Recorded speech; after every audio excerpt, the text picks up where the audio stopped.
How do you balance everything? I'm hearing you talk like so intimately about food and palate and like everything. Yeah. And you have a full-time job and you have kids, like, and you have a life, like, Yeah. how? We try to limit our right? I'm just like, what is insanity? So here's the thing. We tell everyone, when we go to a tasting, it doesn't end there. Because now when we get home, I upload, yes, I edit. Yes. I don't go to bed. I'm a night owl anyways. I don't go to bed till 3, 4, or 5 o'clock in the morning. That's insane. And then once I upload it into our photo album, now she takes over. Now she has to think of her content, right? And remembers what she eats and everything, yada yada. And that's why for us, we don't really post instantly where we take that picture and we say we're here. We take our time because I have to go through all my photos, make sure what are the best capture. Sure. Because I want to showcase the best things we had for the restaurant. And it's clearly known that we're in a partnership with the restaurant to help them promote too. Yeah, of course. And that's what our platform sometimes is used for. Yeah. And then it's used for our personal, we have fun on it and everything. So so for people to say that, influencers, they're getting paid and everything, you have to ask yourself why you're following that influencer or that account. Is it genuine or is it honest? Had they led you wrong if you had tried something that they recommended, and stuff like that. Yeah, that's crazy. Yeah, so I don't really know how we balance. My mom helps us a lot. She helps us with the kids. Sure. So if we're out, she'll come up, and luckily she's retired now, so she has some time. But if it wasn't for her, we wouldn't be able to. Well, our kids are getting a little older too. And they're self-sufficient. Yeah. And we've taken them out too to some tastings. Yeah, but they've asked us not to do anymore because they hated it. Are you serious? Our son thinks it's a punishment. So no way. His last tasting was we were driving home. He's sitting in the back and he's like, "Mom, Dad, please don't ever take me to another event. I promise I'll be good." No way, really? Yeah, they didn't like. I mean, if it's a private event and it's just the 4 of us, like my son and my daughter. I'm taking pictures. Yeah, they just don't. They're very impatient about pictures, and they're like, "Can we eat now?" Like, no, we gotta take pictures, and they're like, so they'll roll their eyes. that's where we separate. We go out as a family. Got it. And then we have our events. Yeah. And like I said, our kids are getting a little older, and certain days they'll come up and ask us, "Do you guys have events today? Are you guys going out?" Because they know, hey, Mom and Dad are out, so I can play my Fortnite for the next 2 hours. I love it. Are you sure you don't have any events? Yeah. Really? Yeah. Let's talk about that. So restaurants, people obviously DM you. They want you to help them. Yeah. How often are you going out? We limit it. Oh, you do? Oh, yeah. Depends on the Okay. week, but yeah, we try to limit it. I mean, and we're fortunate enough to be able to be in a position where we can turn down certain things where because we live up north, like Stouffville, so to go downtown Toronto is like a trek. Sure. So we have to make sure it's worth the time, worth the effort, and it's somewhere that we want to go to. Sure. So Okay.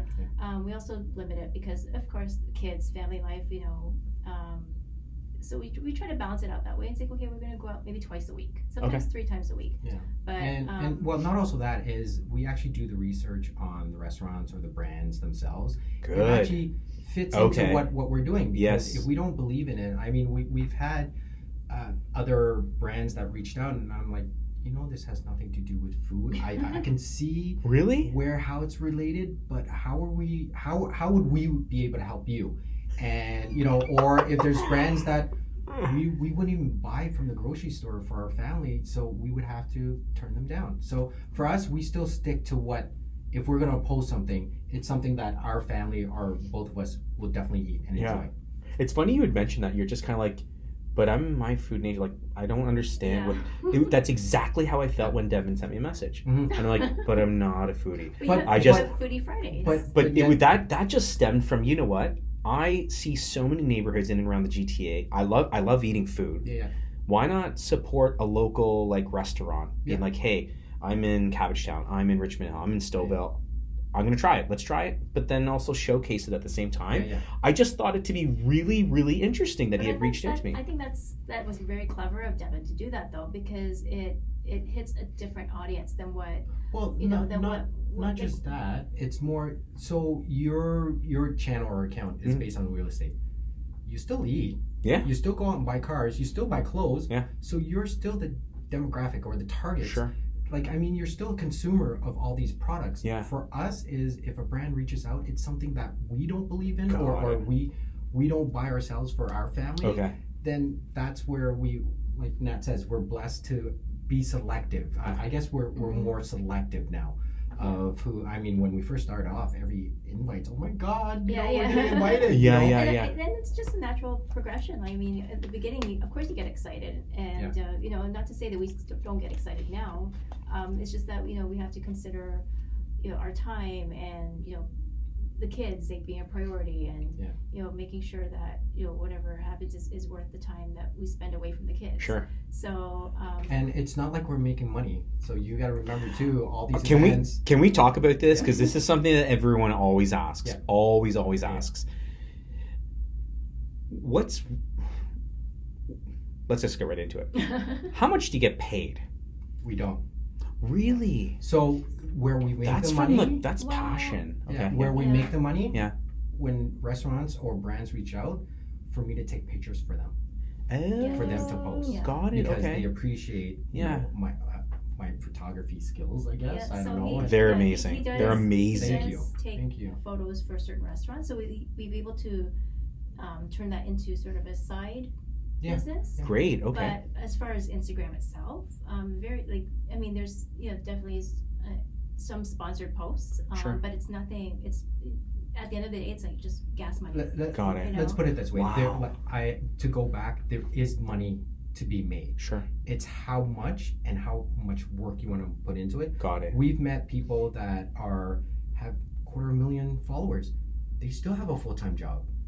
You know, Day job, compared to us in daytime jobs, and they're consulting, you know, restaurants because they're at that level. Sure. They're making the money, but I don't want people to have this misconception as I'm going to open up an account and I'm going to be a millionaire because, you know, that YouTuber that made $21 million playing video games, everyone can do it. Yeah. No, not everyone can do it, because now you got to start asking yourself, going back to your question, best advice if someone's getting into this,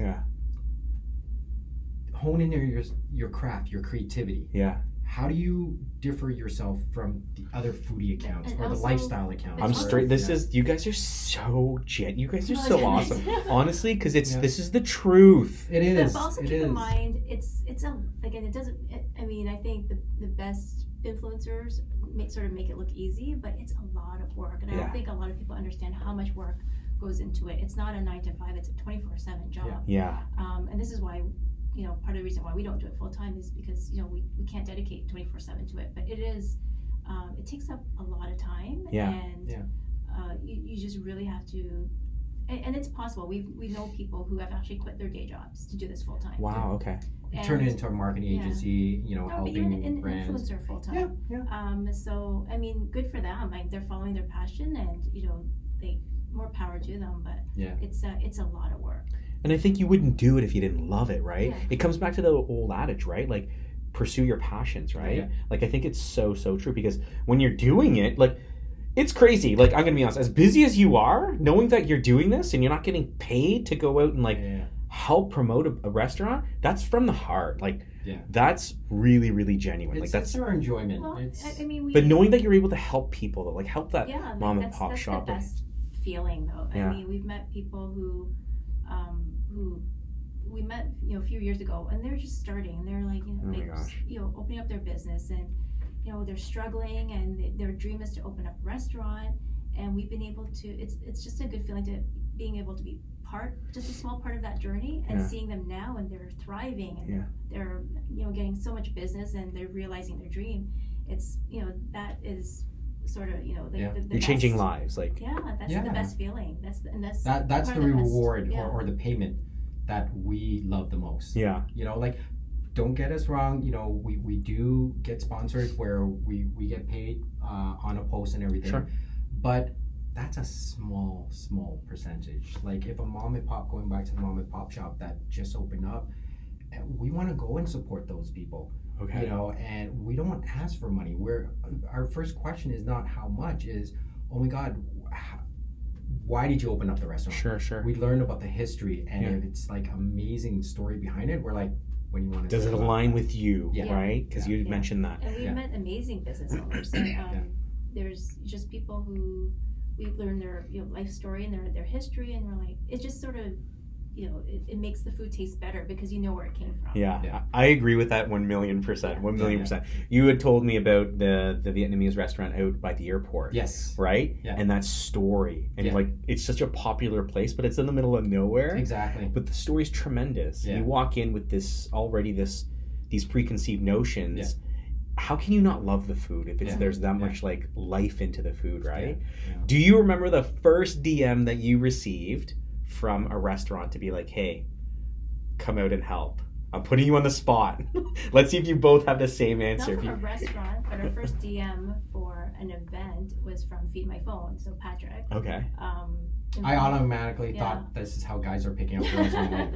I remember you telling me that. I told him, you're not going alone. I'm going with you. And then after the meal, just like you, I pulled out my wallet and say, how much? And they're like, no, it's covered. Yeah. And the other ones who, other accounts, who's been doing it for months or years, they're like, wow, this must be your first event. No, you don't pay for it. Well, and then we didn't understand learning. it. I'm like, okay, what do you need? Like, what's a catch? Yeah. I don't understand why is this free? So, but we posted about it. At the time, we had, I think, 300 followers or something like that. We were just starting out. But we quickly learned to realize it's not free because you're actually working for it. Yeah. Sure. Because you put in the amount of work. Yeah, so it kind of levels off. And then going back to, us not getting paid and everything, we live up north, the gas, the parking. Sure. We all know about parking downtown. Oh my gosh. It's so crazy. For us to do what we do, you that's the other advice.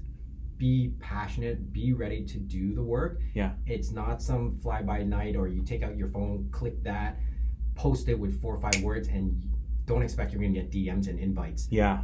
Overnight. Yeah. It doesn't happen. And people ask us, what's your secret formula of getting all these followers? Yeah. Our advice has always been concentrate on what you do. Oh. Yeah. Right? I just love that. Yeah. I think so much focus is on, okay, I got to get my numbers up. I got to do this. And going back to what we talked about before, focus is on numbers and that takes away from the focus where it should be, which is on the content. Yes. What you can produce. So, and we love Instagram, but we hate it at the same time because it's like, man, it's like a numbers game. It's a rat race, and it's we try to use it as an escape, but it's not really an escape if you're constantly stressed about the rat race. Sure. And we constantly ask PR companies or brands that reach out to us. We always ask them, "Why did you pick us?" Okay. It's to learn from them. Got it. What made that's a digital marketer in you, though, exactly. right? That's always asking the question, right? Yeah. And we take that feedback to improve on ourselves and what we create. Well. Wow. Okay.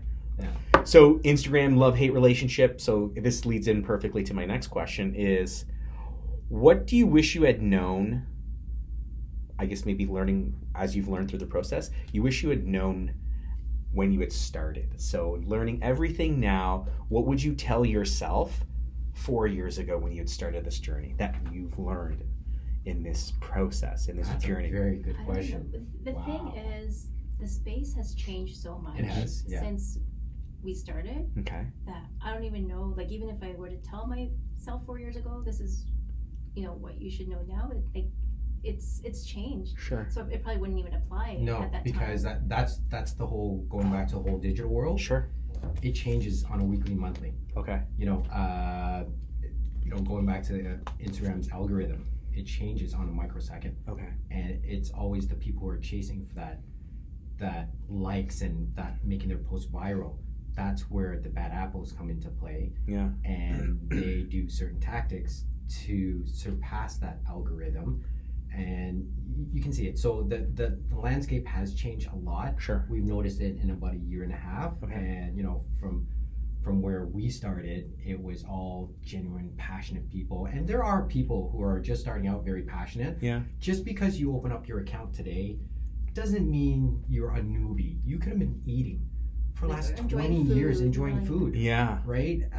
Doesn't mean, and that's the thing, calling people newbies or whatever, I say throw that term out. Maybe new to Instagram. Yeah, more new to the Instagram. Not new sure. To, loving food or enjoying food. So and that's why when we meet people and they're like, they call us the OG. And I'm like, OG? The OG, no, my food. Yeah, just that's funny. Old people or old guys or That's but hilarious. You have people that have been doing it for 10, 11 years. We met influencers, or actually true influencers, are working with the top 500 brands for the last 10, 11 years. Yeah. For us, we still consider newbies compared to them. Wow. So we can imagine when meeting someone where they say, "Hey, I just started 6 months ago." Yeah. So I say enjoy it. Yeah. Concentrate on your content. You will get the invites, but don't. But I wouldn't even force say it. I wouldn't just open one up just to get invites. Exactly. And that's the thing. Like, I think people open one up, like open an account up. Okay, I'm gonna get invited. I want to be part of this group, and it's. I don't know. I know it's sort of a big topic within the community, and a lot of debate about how to approach being invited to events and things like that. But I just say and I tell them I think when you look at an account, you can actually, and it's kind of obvious like who's authentic and who's not. Yeah. It's night and day. You can. I think we've been in the space long enough where we can see an account like they're so genuine, they're authentic. Yeah. And this one's kind of like shady. You know? So and it's really, if you know what to look for, it's really easy to see. It was interesting because I remember some guy being like, "Oh, hey, you're doing so much on Instagram, but you don't have a lot of followers." And I'm like, "Yeah, I guess so. I don't know what and I said, I'm like, I guess I don't know what the measure is though. But I'm like, all I know is I'm doing me and getting my message out. And if it strikes a chord with people, great. If it doesn't, great. That's okay." But it was so funny because everyone just judges like your validity in the space based on how many numbers. And I'm like, exactly. It was interesting because when Instagram showed the likes and the views and everything, I'd look at some people's accounts like in the real estate space being like, whoa, they got like 37,000 followers, but then you got like 37 likes. Like, so going back to the numbers, validating, I don't think that's like talking to someone, wow, you have $5 million in your bank account and someone has 5,000. Yeah. Then you ask those two, are you happy? Yeah, right? Yeah. So numbers to us, this is why we stop not caring about our growth or engagement. We still care about it. We still care about it, but we don't concentrate as much. And people can say, "Oh, okay, well, you have the following numbers already. Yeah. That's why you're saying that." No, not really, because we're comparing ourselves to the people that have 100,000, 250,000, 1 million people. Yeah. To us, we keep reminding ourselves we're doing this because we're passionate and we love what we're doing. Right, and that's going back to a marketing company or business owners. Yeah. If you fall into the trap of numbers and followers, you're going to waste your marketing money. Right, like your content should not be driven by vanity or your ego. But I'm not also that followers. You can buy your followers. Yeah, right. I get DM'd all the time from like random accounts. Like, hey, do you want 10,000 followers? Yes. It's $250. I'm like, it's pretty cheap, but I'm like, that's not authentic though. But, so it's okay. Not also that. So now you have the followers. You put in the work for your content. Those 10,000 accounts followers, they don't really care about what you do. Yeah, nothing. There's no engagement, right? So now let's say now someone approaches you to do a sponsored post or whatever, they were like, "Oh my God, Steve has like 50,000 now." Yeah. But now they're investing in you to help them promote. Okay. What are the true numbers that will reflect an ROI back to the business? Right. Yeah. So having said that, I'm going to be a guest speaker on in a forum for all business owners. Is because of what I do. Okay. I analyze a lot of accounts, and I've seen the last year or so the tactics that people are using to get their numbers, either the followers or the comments, because now back in the day, buying followers was the norm, is because there weren't tools to catch on, right? Got it. Now those accounts are going, okay, well, I can't have that stats show, so now they use different tactics where it's more human interaction to get that engagement. Let me ask you, what do you think social media is going to look like in 5 years? Because we say week to week it's going to change. Like, maybe it's what it's going to look like in 1 year, but let's go a little bit further. What do you think it's going to look like in 5 years? I don't even know if predictions. I was going to say Instagram might not even be around. Who knows? No, There might it be will be. Might be another platform. Okay. It'll definitely be another platform. So if you look at Facebook itself, Yeah. right? Facebook was the social platform. Huge. It makes the most money. They make 95% of the revenue from their media platform. Yeah. So now Facebook has become a different type of social media. For us, I use Facebook. Oh my God, it's Steve's birthday today because I just got alerted. Hey, Steve's It's my kid's calendar. 6th birthday. Yeah. Or, you just bought a new car. Yeah. That's what Facebook has become. So it's geared towards more of a older demographic. Yeah, It's yeah. news to follow what your friends and family are doing. Okay. Instagram is a trendsetter. Mm. That's what Instagram has become. Okay. That's why influencer marketing has done so well, because now that's why everyone's rushing out to eat at the newest restaurant. Sure. That's why you see lineups to eat, the newest taco place that just opened or their newest noodle bars. Yeah. And Instagram was actually, I don't know if you know, Instagram was created by the owner or the inventor for food. Get out of here! I didn't That's know what that. it was actually created for. Really? He had no idea that it would, go into other verticals. Well, they say 1/3 of all posts is Yeah. food. Yeah. Of all Like those I posts, get. Yeah. I love food, so like I Who like everything, doesn't? right? And I'm like, Who I feel like doesn't? it's just everything that pops up is Yeah. either food or real estate. Yeah, yeah. And I'm like, okay, well that's kind of Yeah, where yeah. I exist Well, right now, Yeah, right? yeah.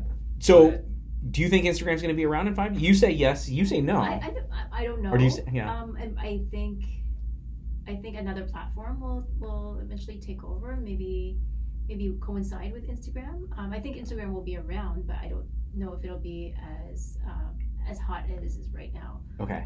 So I think that's why a lot of people who do it full time, that's why they have their blogs, their websites and things like that, because they can't just rely on one platform. Of course. If Instagram goes away, that's their business. Bingo. So they have, they're on Twitter, they're on Facebook, they're on all these social media platforms just to make sure, and they safeguard themselves to be on different platforms. So if one of them goes away, they're still around. Okay. And we're just only on Instagram. So if Instagram goes away, then we no longer exist. So We'll still be eating. So, are you going to exist anywhere else after this podcast?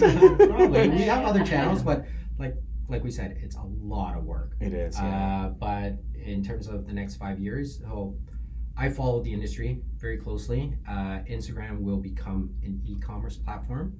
So if you notice, 8 months ago, or actually early last year, brands were able to create that little dot where you click on it and you can go to the brand's website. Yeah. So Instagram learned that, wait a minute, we're not monetizing on that because now they're off our platform and the brands are able to make money off of the purchases. Sure. So Instagram has created a platform where going forward, they're in beta testing right now.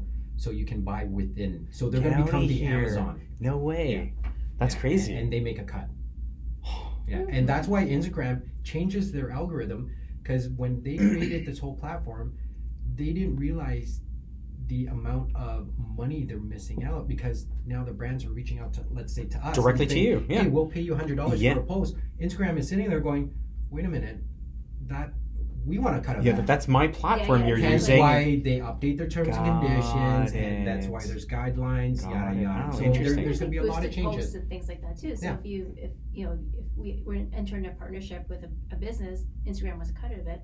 Well, we're gonna hide your post, but if you want to boost it to show up on everyone's feed, Everyone's then feed. you got to pay this. And it's funny, if you keep an that's eye on your own interesting. feed, Yeah. it'll show you your post Yeah. saying this is doing 80% better than your other post. And Yeah. you're looking at it going, no, it's not. Yeah. It's not It's good the at same. all. Yeah. It's this. Yeah. So that's where they're making Oh, their money. interesting.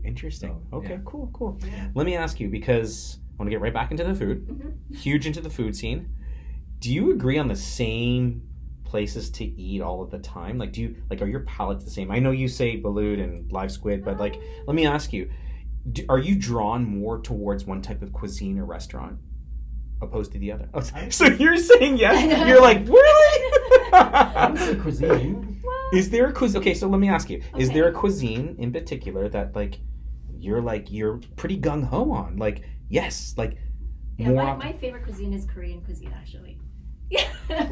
Brownie points. Yes. And it's true. You're gonna come back to for another podcast. By Let me herself. ask. Yeah, let me ask you now. You're gonna cook for me, right? No, I'm No. the worst cook. My mom, rock star. Okay. Me, Awesome. no. Yeah. What do we For do? me, it's I'm half Vietnamese. Well, I'm more Vietnamese. Yeah. It's Vietnamese food. Is it? Okay. Yeah, that's why we're always in LA. Okay. Or next year we're planning our trip to Vietnam.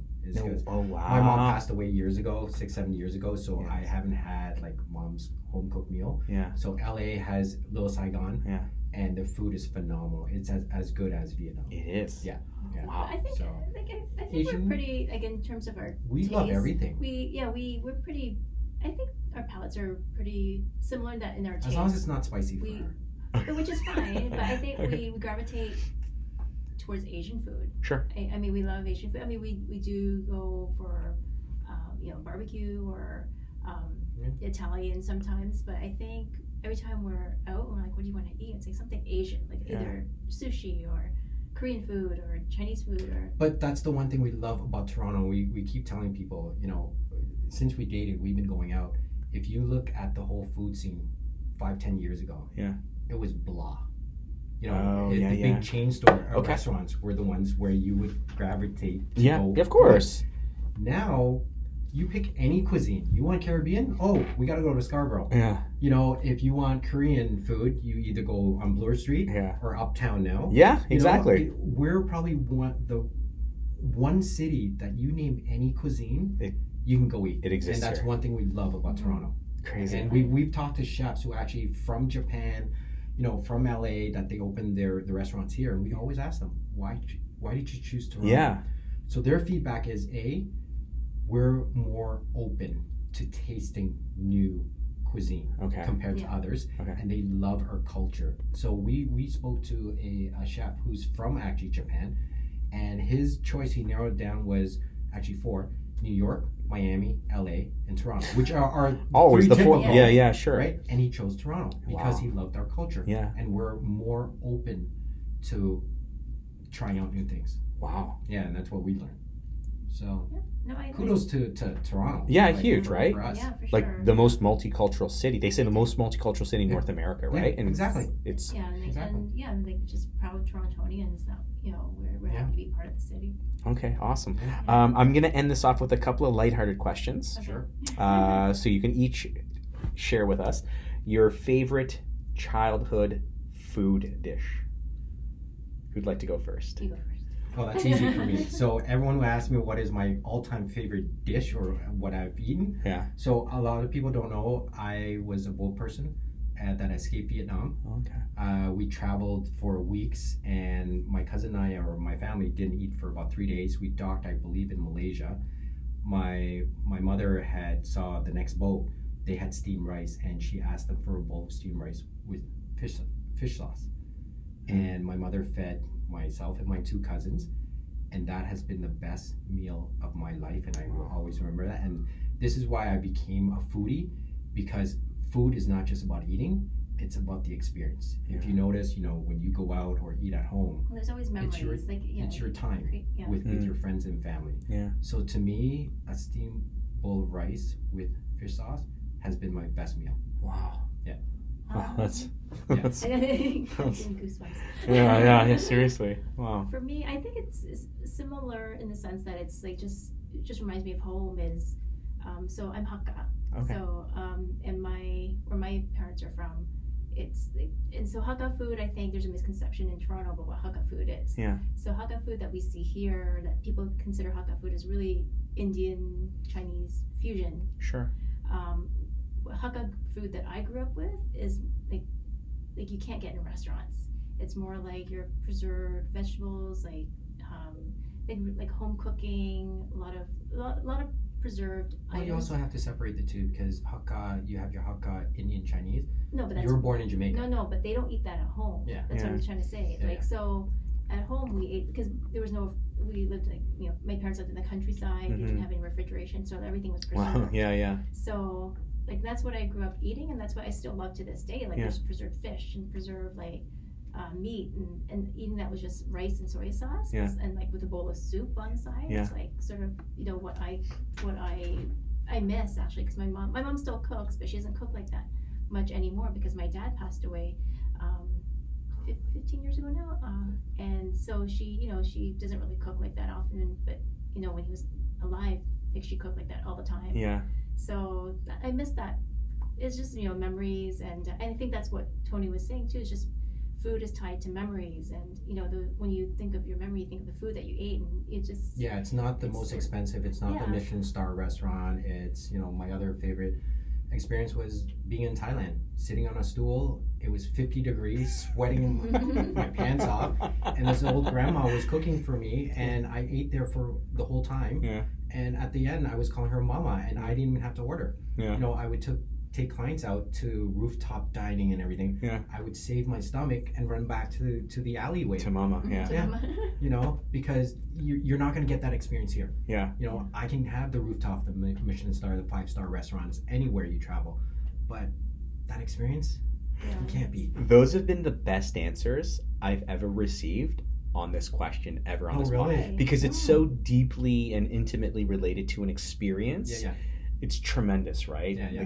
You talked about food is not just food. It's the not. It's not about eating. And everyone thinks it's about eating the good food. Yeah. It's not. And this is where, when we go out, customer service is very important. Yes. Because, if you're going out with your friends and family, that's your time together. Yes. And if that Yes, I agree with you 100%. I get very angry. Yeah. So when we go out to eat, be it a tasting, be it, on our own, it's the food experience. Yeah. It's the food, the good food, and the service. Like, we will tip very, generously. Yeah. If that waitstaff made our experience amazing. Yeah. Because it heightens your food experience. I agree. Just makes the food taste better. Right? Yeah, it does, right? Yeah. Right? Sure. Experiential, right? Like the whole thing. Even if food is maybe mediocre, it's like, you really enjoyed it because the whole experience was amazing. And this is where I don't agree with the automatic gratuity. Okay. Right? Okay, yeah. Because if it's better, you should be able to... Not even that. Yeah. From a waitstaff, I know I'm already getting the tip. So... Got it. Right? Yeah. Why would I give you good service? Yeah. I'm going to get you the same tip amount anyways. Okay. Or vice versa. If I give you, I work my butt off, I'm getting the same tip amount. Yeah. So... Fondest childhood memory that has nothing to do with food. Because those are really good, childhood. My fondest childhood memory that has nothing to do with food. It's a hard question for foodies. It's a hard question. Let's put Tony on the spot first. You go first. For me, is hang out with my cousins. So I have a lot of cousins. Well, there's about 7 or 8 of them, and we have been very close. We actually don't even call ourselves cousins. We're like brothers and sisters. We have WhatsApp, and they live all in California. Okay. But we know what's happening every 5-10 minutes of our lives. So childhood is, it does actually go back to food. Is obviously, my first time they went to California. My dad chose Canada, and it was our first time in California. Coming to this country with nothing, like our parents with nothing in their pockets. Building that and having to be reunited and sitting on the floor, our mothers and cooking for us, and just being reunited again. That was probably most memorable childhood memory. Just trying to think. It's a hard one. Beat that one. Yeah, I know. You got big shoes to fill. I went first. So I spent a lot of my childhood growing up in a convenience store, because my parents had a convenience store, so we lived on top of it. So I don't know, not necessarily the fondest, but I mean that was my childhood growing up. It's helping my parents out in the store and meeting the people who I knew, because we had regulars, knowing okay, Bob is going to buy 5 chocolate bars today, and knowing people's habits of buying. So I think it's I had a great childhood. I can't really pinpoint anything. I think it's just hanging out with friends and just being a regular kid. Sometimes I especially now I feel man, I wish I was a kid again, so I didn't have to have the worries back then. You would think it's huge, but you go back and you think back and you're like, wow, I wish I was a kid again. That I had it easy back then. I did. If wondering, I want that piece of gum is my biggest worry, then you have it pretty good. That's a good life to live. Life to live. Last question I'm going to ask to you. The name of the podcast is Be Great, Be Kind. So I just bring in really genuinely amazing, kind, authentic people. What does it mean to you to be great and to be kind? It means because we're parents. Oh, I like that. Definitely a lot. I mean, we Yeah. try to raise our kids to be great and be kind. Like be kind, you know, to everyone around you. Just treat people how you would like to be treated. Yeah. Be mindful of, you know, because sometimes kids don't have filters. Yes. They'll just say what they want to Yep. say. Like, so be mindful of what they say. No, not to hurt anybody's feelings, but at the same time, stand up for themselves Yeah. because, you know, not to be bullied or not to be pushed over. Because Taken advantage of. taken advantage of. Okay. So be good to you, be good to people around you, but also, you know, be good to yourself too. I like that one. Mhm. That's good. Yeah, I think we both agree on that. Okay. We've always been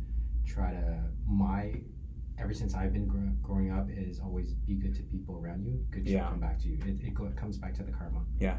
And if you can sleep at night and, you know, every day that goes by, being great, and we teach our kids too, every day, you got to be the best as you can.